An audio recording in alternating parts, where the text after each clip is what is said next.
Hi, I'm Marty Nemko. Today's word with Marty is nuance. And the reason I ended up choosing it was because somewhere in my Twitter feed was a quote from Jorge Luis Borges, one of the most influential 20th century Spanish language writers. And he said that English was, quote, far finer than Spanish. And that made me think about other examples of nuance.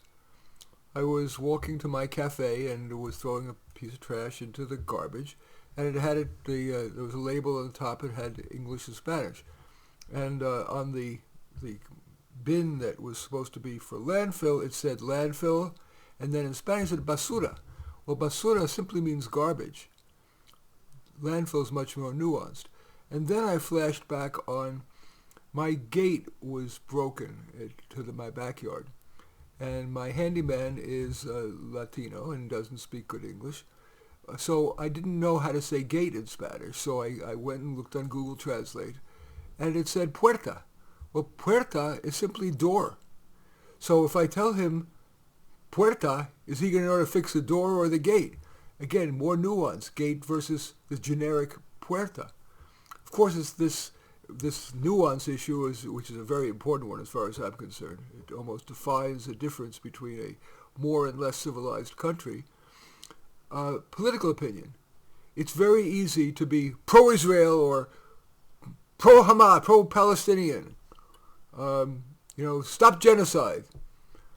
But as somebody who knows a fair amount about this issue, and I'm not going to go into it here, but really a lot of nuance is required. Tax increases. The left will say, eat the rich, tax the rich. The middle class will say, we're overtaxed. These issues require more neurons too, but nuance. And another example is self-esteem. No one can ever say that paralyzingly low self-esteem is good. But on the other hand, there's good data that shows that high self-esteem is often correlated with low achievement. And indeed, among my clients, those who have only modest self-esteem, who are worried they're not good enough, are much more likely to not be complacent and keep growing. So this self-esteem movement is, again, lacking in nuance. And I thought for fun I would give one more example, and that is music. I am a pianist, so I'm going to play just the few bars of Over the Rainbow in a perfectly serviceable style, the best I can. But then I'm going to try to play with more nuance and see if in your mind it really makes a difference in terms of your pleasure that you derive.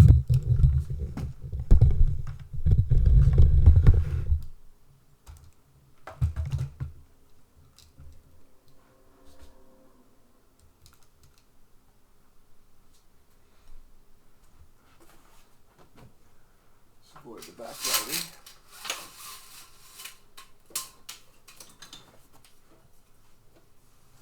Now I'm going to just try to play it serviceably.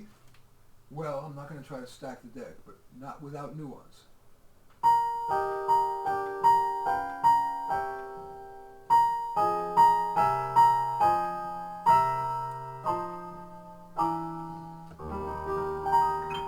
Okay, now I'm going to try to play it with nuance.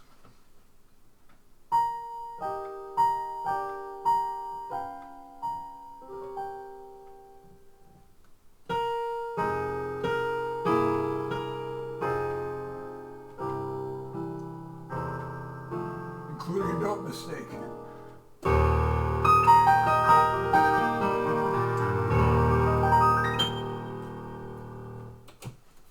Notwithstanding the note mistake, I hope you would find that the second version, which I believe was far more nuanced, yields far greater pleasure.